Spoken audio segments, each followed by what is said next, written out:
প্রিয় শিক্ষার্থীবৃন্দ, এই পর্যায়ে আমরা সূরা ইখলাসের অর্থটি আলোচনা করব এবং কোথায় কোথায় আপনারা উচ্চারণগুলো খেয়াল রাখবেন সেটা আমি দেখিয়ে দিচ্ছি। বিসমিল্লাহির রহমানির রহিম। শুরু করছি আল্লাহর নামে, যিনি পরম করুণাময় অসীম দয়ালু। কুল হুয়াল্লাহু আহাদ। এক নম্বরে আপনাদের যেটা খুব ভালোভাবে খেয়াল রাখতে হবে, এখানে অনেকেই কুল বলে ফেলে। কুল বললে হবে না, উল বলার ভেতর থেকে কফের উচ্চারণ ঠিক মতো করতে হবে, আর না হলে কিন্তু অর্থের ভয়াবহ বিকৃতি ঘটবে। কেউ যদি উল না বলে কুল বলে, তার অর্থ দাঁড়াবে খাও। নাউযুবিল্লাহ, অর্থটা কতটা খারাপ হয়ে যায় সেটা বলার যোগ্য না।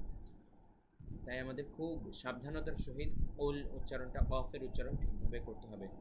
কুল হুয়াল্লাহু আহাদ, বলুন তিনি আল্লাহ এক। আল্লাহু সামাদ, আল্লাহ অমুখাপেক্ষী, অর্থাৎ আল্লাহ কারো উপরে, কোনো কিছুর উপরে নির্ভরশীল নন।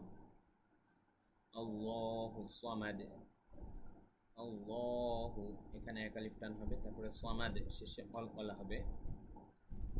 লাম ইয়ালিদ ওয়া লাম ইউলাদ, লাম ইয়ালিদ এখানে কলকলা হবে, তারপরে ওয়ালাম ইউলাদ এখানে এক আলিফ টান, শেষে আবার কলকলা।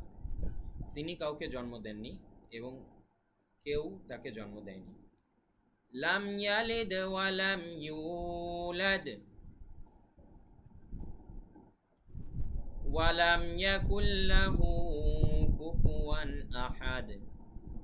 ওয়া লাম ইয়াকুল লাহু, হুতে এক আলিফ টান, কুফুয়ান এখানে কুফুয়ান এখানে ইজহার হবে, কেননা দুই জবর বা তানউইনের পরে ইজহারের হরফ হামজা বা আলিফ এসেছে।